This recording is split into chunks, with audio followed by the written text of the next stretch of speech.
Judicial Committee will resume. Senator Cotton is recognized. Judge Garland, on May 11th, Tony Fauci testified that his agency, quote, has not ever and does not now fund gain-of-function research in the Wuhan Institute of Virology. Last week, his agency admitted that they had, in fact, funded gain-of-research in the Wuhan Institute of Virology. Are you investigating Tony Fauci for lying to Congress? So the long-time rule in the Justice Department not to discuss pending investigations, potential investigations. Okay, that's fine. That's fine. Do you believe Tony Fauci was truthful when he said his agency had never funded gain-of-function research? This is outside of my scope of knowledge. Okay, let's turn to your outrageous directive sicking the feds on parents at school boards across America. When you crafted that October 4th memo, did you consult with senior leadership at the FBI? My understanding was that the memo, or the idea of the memo, had been discussed with the FBI before it got. Did anyone at the FBI express any doubt or disagreement or hesitation with your decision to issue that memo? No one expressed that to me. No one? To me. No one expressed that to me, no. Because a lot of them have contacted us, and they said they did, Judge. I'm sorry? A lot of FBI officials have contacted my office and said that they oppose this decision. Well, I doubt any of them spoke to me about it because I didn't speak to no one. All right. Made that All right. to me. Judge, you've repeatedly dissembled this morning about that directive. For instance, about the National Security Division. Chuck Grassley asked you a very simple question, why you would sick the National Security Division of the Department of Justice on parents.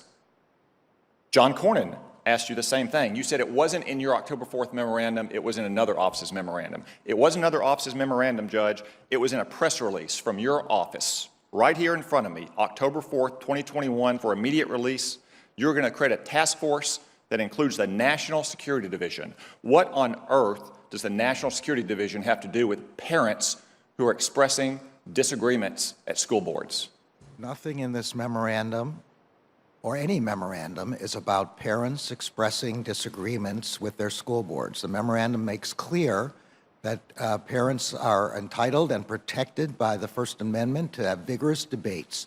We don't, the Justice Department is not interested in that question at all. It is okay, so even in that case, what is the National Security Division, Judge?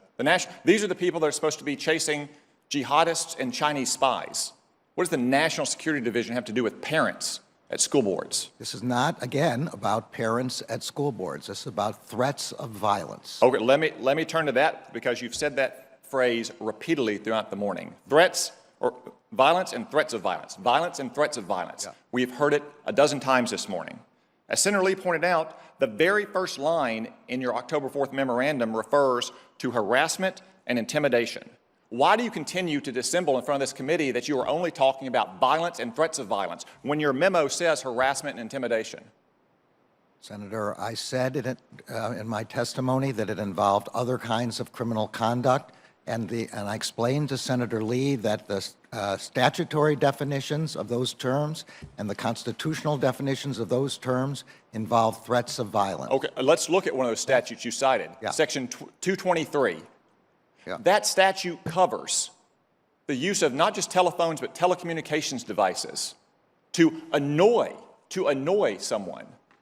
So are you going to sick your U.S. attorneys and the FBI on a parents group if they post on Facebook something that annoys a school board member, Judge? The answer to that is no, and the provision that I was particularly drawing to his attention was 2261A, which was to engage in... I wasn't talking about 2261A. I know you mentioned that. You also mentioned 223. That's what I mentioned. Yeah, but the only Judge, you also told Senator Klobuchar that this memorandum was about meetings and coordination. Yeah. Meetings and coordination. Yeah.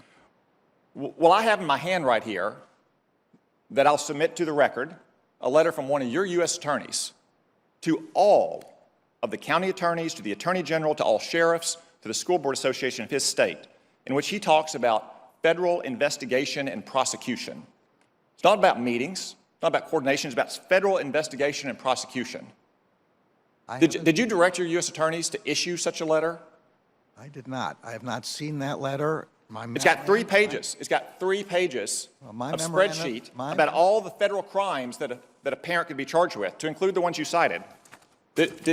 My Did memorandum. Maine Justice make this spreadsheet, Judge? I don't have any idea. My memorandum speaks specifically about setting up meetings, and I'll just read it again, convene meetings. Judge, we've all read your memorandum. We've also then you heard know you what dissemble about your memorandum. I have, and the record now shows, one of your U.S. attorneys sending out a letter about federal prosecution investigation and list in detail the federal statutes for which you could be prosecuted. Judge, you've talked a lot about intimidation and harassment. Have you issued a memorandum like your October 4th memorandum about the Black Lives Matter riots from last summer? You're talking about the summer of 2020? In the summer of 2020, there A were lot of crimes committed. People haven't been there were a charged lot for of those crimes yet. prosecutions, and they were under the previous administration. Okay, Judge, what They had about a lot of this? prosecutions. It is no doubt, even though parents at school boards aren't within federal jurisdiction, there's no doubt that federal officials are. You keep saying senators. Have you started an investigation into the harassment of Senator Kyrsten Sinema in a bathroom? Because she won't go along with the Democratic Party's big tax and spend agenda? That is a sitting United States senator being harassed in a bathroom. I don't know whether the senator has referred the matter to the Justice Department or not.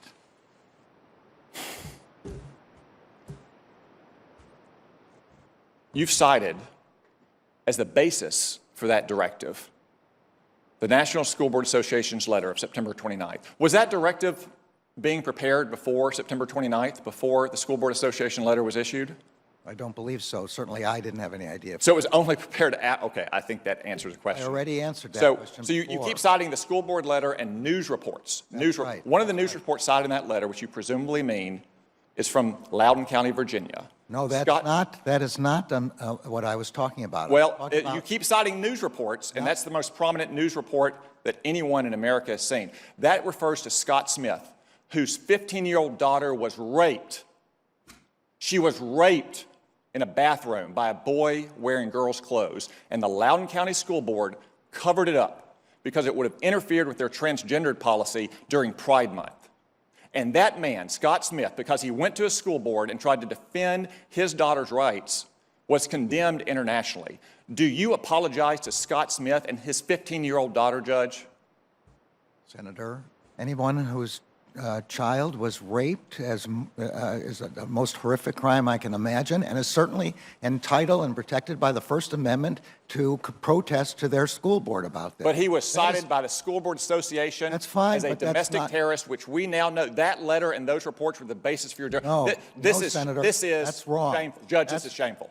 that's- This testimony, your directive, your performance is shameful. Okay, that's not correct. Thank God you are not on the Supreme Court. You That- should resign in disgrace, Judge. General Garland, do you want to complete your answer on? Okay, I wasn't sure there was a question there, but let me be clear. The news reports I'm talking about were not the news reports in that letter. They were other news reports that everybody here has heard about, subsequent reports that everybody has heard about. There is nothing in this memorandum, and I wish if senators were concerned about this, they would quote my words. This memorandum is not about parents being able to object in their school boards. They are protected by the First Amendment. As long as there are no threats of violence, they are completely protected. So parents can object to their school boards about curriculum, about the treatment of their children, about school policies. All of that is 100% protected by the First Amendment, and there is nothing in this memorandum contrary to that. We are only trying to prevent violence against school officials. Thank you.